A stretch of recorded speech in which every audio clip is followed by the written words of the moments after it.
Well, where do I start? Let's face it, in the news, I've been hearing, or everybody's been hearing, has actually hit mainstream news about an oil corporation making deals with the Kurds on oil contracts coming out of Iraq that has associations to Bush himself. Well, it goes a lot deeper than that. That's if you've ever heard of the PFIAB,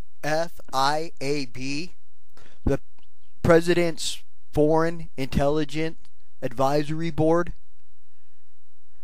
Now, what that is, that's a board that the President puts together of some of the smartest people surrounding him to give him the heads up on what direction they think the country should head in.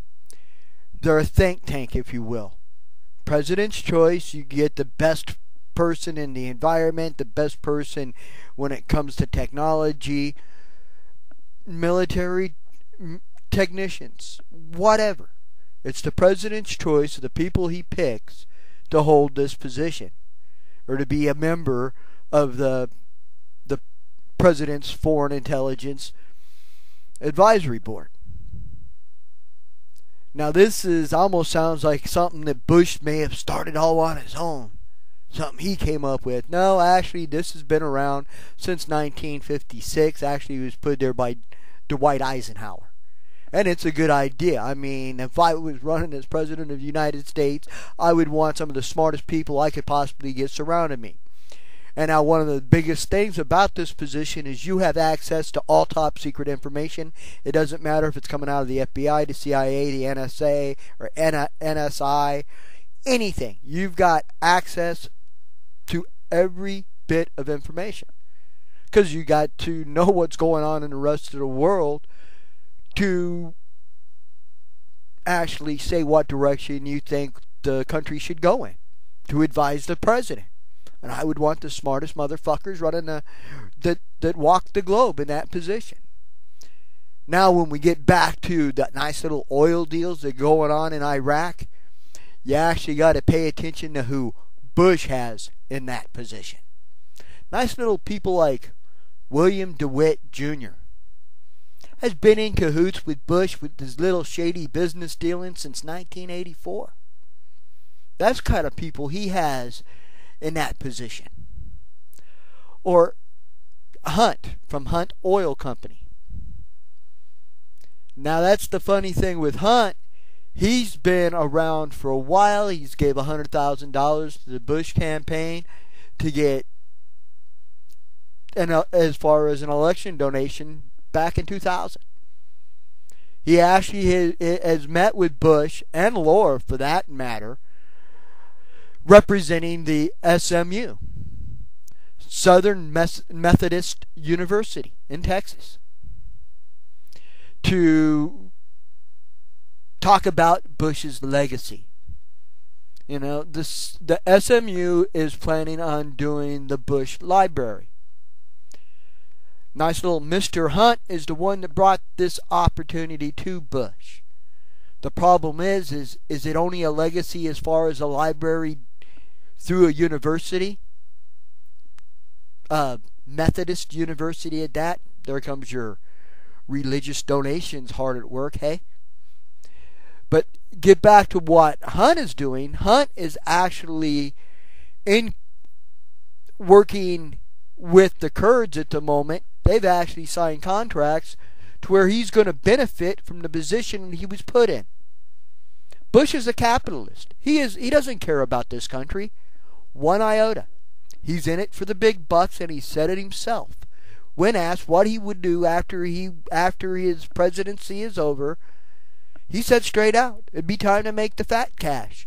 And he wasn't talking about speeches, because everybody knows the little shady bastard would need to spend more money on security than he would ever make doing any speech anywhere other than a military base. And I wouldn't be surprised if he needs security on a military base. Because I wouldn't be surprised if a lot of our own military wouldn't like to just kind of, I don't know, put a grenade in a sleeping bag, so to speak. But that's beside the point. The biggest fact, or the biggest thing that's going on right now, is the people involved in business, oil deals in Iraq. That's what it's all about. That's why your troops are staying over there. It has nothing to do with terrorism or the fear of Al Qaeda expanding. They need to get them signatures on them contracts. And so far they've started to do it. And this is a perfect example of exactly what they're really up to and what Bush's true legacy is all about. Bush's true legacy is making sure he's a fat, happy camper in the future. And I would suggest looking up William DeWitt Jr. and H.L. Hunt from Hunt Oil, because he's the one doing nice little oil deals as we speak in Iraq. It's time for this country to wake up. Stop picking the banjo. Stop spitting in the spittoon. Stop talking shit about somebody smoking weed or hugging a tree. This is the real world. When you got a president that thinks more about his back pocket than he does his own country, we've got a serious problem.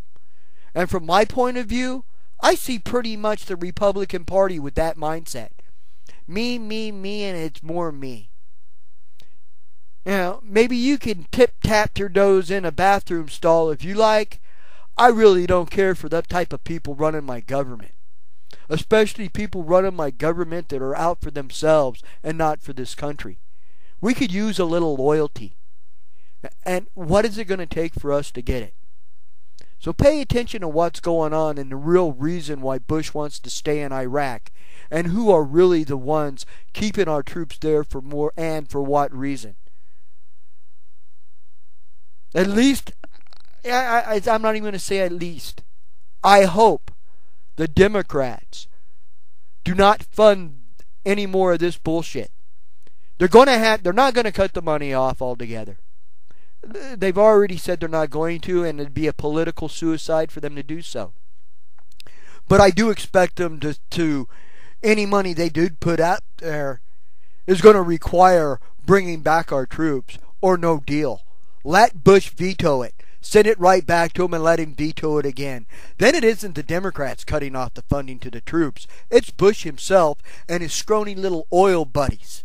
And we already know how deep in the scenario Cheney is, because we all know who put together his little energy plan.